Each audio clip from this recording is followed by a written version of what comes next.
welcome to the deep dive. We take those, really dense documents you send us and pull out the key stuff. The essentials. Exactly. The things that give you a proper understanding without getting totally bogged down in jargon. Yeah. It's about getting you that knowledge efficiently. And this time we're looking at IFRS S1. That's the general requirements for disclosure of sustainability-related financial information. Right. Issued June 2023 by the ISSB, the International Sustainability Standards Board. Correct. So our mission today, to really cut through the complexity of IFRS S1, we want to get to the heart of what it actually requires and, maybe more importantly, why it's such a potential game changer for financial reporting. Yeah, the goal is for everyone listening to come away with a really clear grip on the core requirements. And why they matter for understanding, well, a company's future prospects. Because fundamentally, this standard is all about how companies talk about their sustainability risks and opportunities. To the people who need to make decisions, right? Investors, lenders. Primarily investors, lenders, and other creditors, yes. Those providing the resources. And I think what's interesting is that S1 really leans into this idea that a company's financial health isn't, in a vacuum. Absolutely not. It's deeply tied to its stakeholders, its impact on society, the environment, the economy. All through the value chain. Exactly. All the way through. Think about it. Financial reports have mostly looked backwards. IFRS S1 pushes for this forward-looking view, integrating environmental, social realities. It changed the game from rear-view mirror investing to, looking at the road ahead. Okay. Good analogy. So let's unpack the specifics then. Maybe start with the objective and scope. Sure. The main objective, the primary goal, is getting companies to disclose information on sustainability risks and opportunities. That's actually useful. Useful for those primary users, investors, lenders, when they're deciding where to put their money. It's about informing their decisions. Right. And the focus is really sharp here. It's on information that could reasonably be expected to affect the company's cash flows, its ability to get financing, or the cost of that financing, short, medium, and long term. So anything that hits the bottom line, essentially. Or could hit it. That's what the standard calls sustainability-related risks and opportunities that could reasonably be expected to affect the entity's prospects. Okay, so it's not just like a nice-to-have section in the report. Definitely not. It's about tangible stuff. Yeah. Climate change, messing with operations, resource scarcity hitting supply chains, things that could materially impact the business. Precisely. Real financial consequences. And the scope reflects that. It applies when a company is preparing sustainability disclosures under the IFRS Sustainability Standards. And what's not included? It clearly states that risks and opportunities not reasonably expected to affect the entity's prospects are outside the scope. Okay, so, the company sponsors a local park cleanup. Nice thing to do, but unless it somehow impacts their finances or access to capital... It probably doesn't fall under S1. But, say, a huge new carbon tax in their main market. That definitely would. Makes sense. It does, and an important point, companies can actually use these IFRS sustainability standards even if their main financial statements use something else, like U.S. GAAP. Oh, interesting. So you could have GAAP financials, but IFRS sustainability disclosures. Yes. It shows the global reach they're aiming for. Right. Okay. So we know the what and the who. What about the quality of this information? S1 talks about conceptual foundations, right? It does. Foundational principles. For this info to be useful, it needs two main things. Relevance. Meaning it could influence decisions? Exactly. And faithful representation. Meaning it accurately shows what it's supposed to show. Right. Complete, neutral, and free from material error. That's faithful representation. And there are other qualities too, enhancers. Yes. Enhancing characteristics. Comparability, so you can compare across companies or time. Okay. Verifiability, meaning others could check it and broadly agree. Right. Timeliness, getting the info out when it's still useful for decisions. Crucial. And understandability, clear and concise presentation. Appendix D lists them all out. How does verifiability work in practice? Is it like financial audits, but for sustainability data? Increasingly, yes. S1 doesn't strictly mandate third-party assurance for everything in all cases, but getting independent assurance is definitely a way companies boost verifiability. Adds credibility. Exactly. Builds trust. Okay. Now, fair presentation is another term in S1. Sounds a lot like traditional accounting goals. Very similar principle.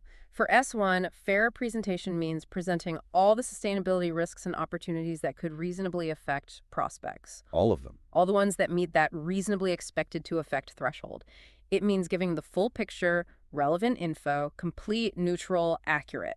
And those enhancing characteristics, comparability, verifiability, timeliness, understandability, they all feed into that. They absolutely do. They work together. If it's not comparable, how do investors weigh options? If it's not verifiable, can you trust it? They underpin fair presentation.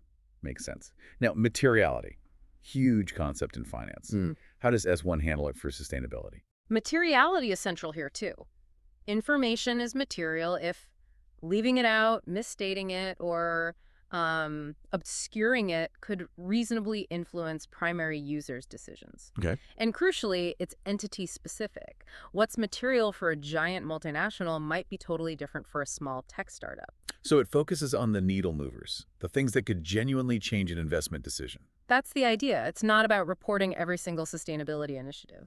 Does S1 give, specific numbers, thresholds for materiality? No, it doesn't set quantitative thresholds. It requires companies to use judgment based on their specific situation. Which could be tricky. It can be, yeah.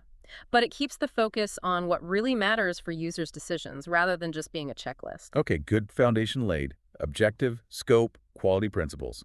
Let's get into the core content now. Yeah. The 4 pillars, right? Exactly. The 4 key disclosure areas: governance, strategy, risk management, and metrics and targets. Provides a clear structure. Let's start with governance. What does S1 want companies to tell us about how they govern sustainability stuff? Governance is all about transparency on the structures, the processes, the oversight. Who's responsible? How do they make sure it's managed properly? So literally, who at the company is looking after sustainability, and how is that set up? Yes.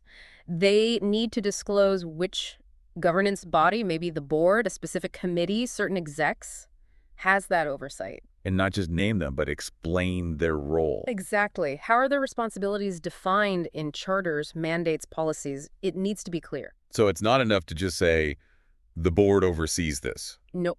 They need to go further. How does the board ensure its members actually have the skills and competence to oversee these often complex issues? Skills and competence. That's interesting. Yeah, and how do they stay informed? How are sustainability factors actually considered in strategy discussions, major decisions, risk oversight? This really pushes sustainability into the main boardroom discussions, doesn't it? Not just a side issue. Absolutely. It has to be integrated. And disclosures also need to cover oversight of target setting for sustainability. Setting goals. And monitoring progress towards those goals. And this is key, is performance against those targets linked to executive pay. That remuneration link. That definitely shows if they're serious. How might companies do that? Link pay to, say, emissions targets. Exactly. Or maybe link bonuses to hitting sustainable sourcing goals or improving safety metrics. The link needs to align incentives with the stated goals. Gotcha. What else under governance? Management's role. If responsibilities are delegated, how is that structured? How is management oversight integrated into the organization? Okay, comprehensive. Let's move to pillar 2. Strategy. What's the goal here? Strategy disclosures are about understanding the company's plan. How are they actually managing these risks and opportunities? How does it affect their business model, their future prospects? This the how and the what happens next. Pretty much. Companies need to list the specific sustainability risks and opportunities they've identified, the ones that could reasonably affect their prospects. The material ones again? Yes. And they need to specify the time horizons, short, medium, long-term, over which these could play out. And define those terms. Because long-term can mean different things. Exactly. They have to define what short, medium, and long-term mean for them and explain how that aligns with their own planning cycles, asset lives, etc. Okay. And it's not just listing risks, right? They need to connect them to the business. Absolutely. How do these risks and opportunities affect the business model, the value chain? Where are the impacts concentrated? Value chain. Like from raw materials all the way to the customer. And beyond, even end of life sometimes. Think about a fashion company, maybe water risk for cotton growers upstream, or changing consumer demands for ethical products downstream. S1 makes them think about and report those links. That gives investors a much richer picture, doesn't it? Potential weak spots or advantages across the whole system. It really does. Strategy also demands they explain how these factors influence their actual strategy and decision-making. Including progress. Like how are they doing against last year's plan? Yes. Progress against plans, and any significant trade-offs they've considered. Trade-offs. Like choosing a cheaper but less green option. They'd have to explain that. Potentially, yes. If it's a significant decision driven by weighing sustainability against other factors, disclosing the rationale provides important context. Okay. What else in strategy? This feels critical. It is. Probably the most critical bit is explaining the effects current and anticipated on the company's financials. Ah, the direct link. Financial position, financial performance, cash flows, and how are these effects factored into their financial planning? So it really bridges the gap. Sustainability isn't separate. It feeds directly into the financial forecasts and performance. That's the intention, a huge step towards integration. And this might need numbers, quantitative data, maybe financial impacts under different climate scenarios, but also qualitative descriptions of strategic choices. Right. And finally, under strategy, there's resilience. How well positioned is the company's strategy and business model to adapt to uncertainty from these risks? How shockproof are they, Yeah. basically? Yeah. And how do they assess that resilience? It's about capacity to adapt. Super important in a volatile world. Okay, resilience covered. Let's hit pillar 3, risk management. Okay. Risk management disclosures focus on the how.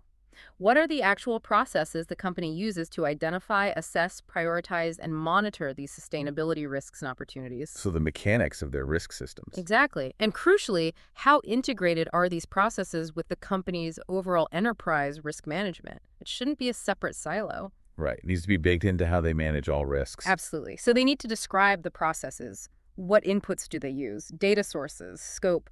Do they use tools like scenario analysis? Scenario analysis. Yeah. Thinking through different futures. That sounds pretty proactive. It is. They also need to explain how they assess the risks, Right. the nature, likelihood, magnitude. Is it qualitative, quantitative, a mix? And how do they rank them? Like, is a climate risk treated as more important than a market risk? They need to explain how they prioritize sustainability risks relative to other business risks. That context is valuable for users. I bet. And how do they monitor them? Have the processes changed since last year?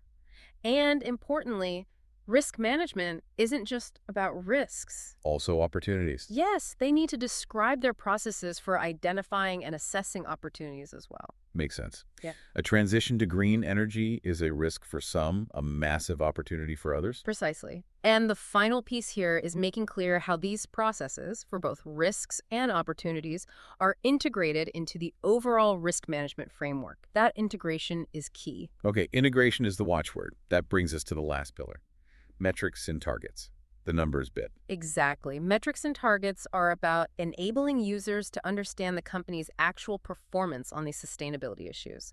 Quantifiable, qualifiable information. Holding them accountable. Accountability and transparency, yes. Are they making progress on the risks and opportunities they've identified? Are they hitting their targets? So what metrics do they have to disclose? Well, first, any metrics required by other specific IFRS sustainability standards that apply to them. Okay.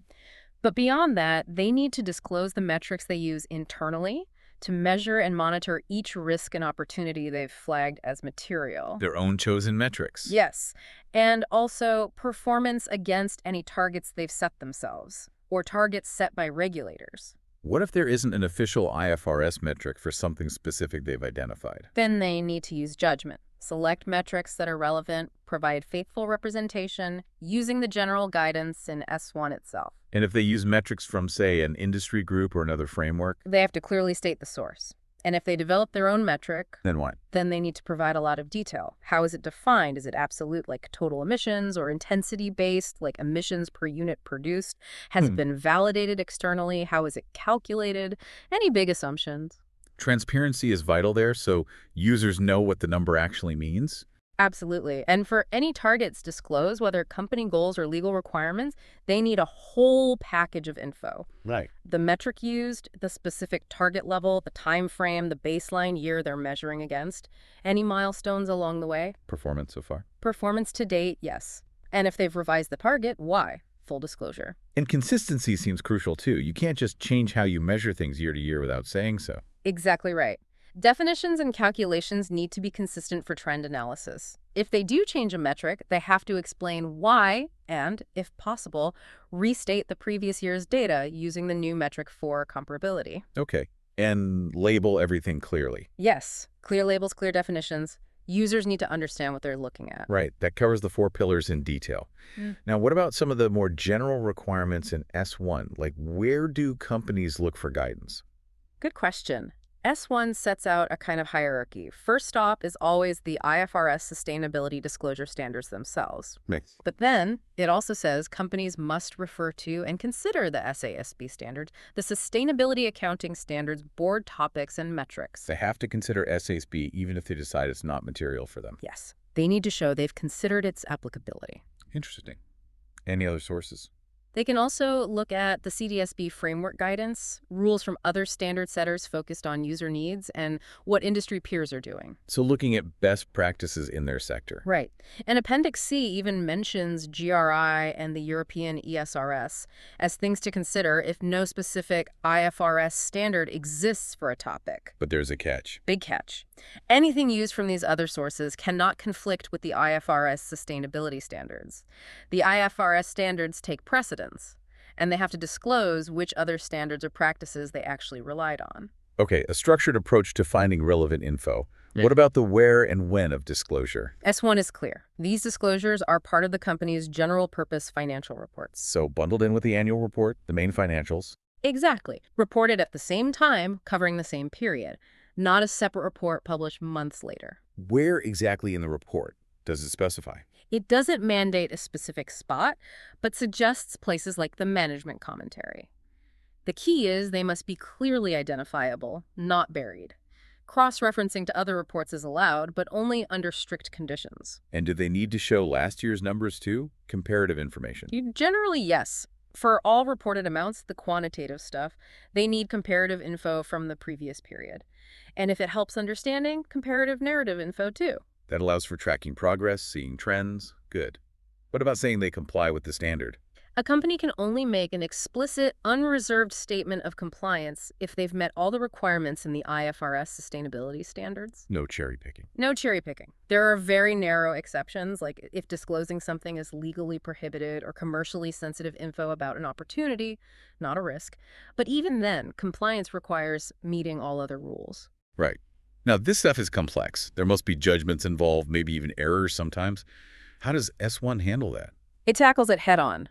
There's a big emphasis on disclosing significant judgments made, beyond just number estimation. Like what kind of judgment? Things like deciding which risks and opportunities are material, choosing which guidance or metrics to use when IFRS isn't specific, the whole materiality assessment process itself. So they need to show they're working, explain the key decisions they made. Exactly. Transparency about the judgment calls, and for uncertainties. Like if a metric depends heavily on unpredictable future events. Precisely. If there's significant measurement uncertainty affecting reported amounts, they need to flag those amounts, explain the source of the uncertainty, and outline the key assumptions they made. Helps users understand the confidence level around certain numbers. It does. And finally, errors. If they find a material error in a prior period's sustainability disclosure, They have to fix it.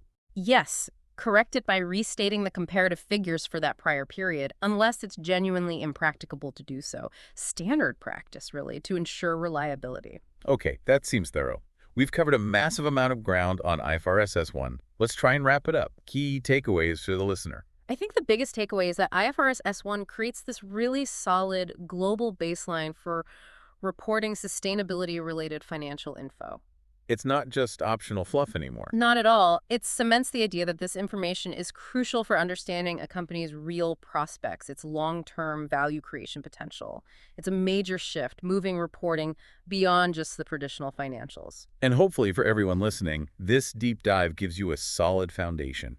You now understand the core demands of S1, what companies should be disclosing, Which equips you to better analyze those disclosures when you see them. and understand why sustainability is becoming so central to the whole financial reporting landscape. Definitely.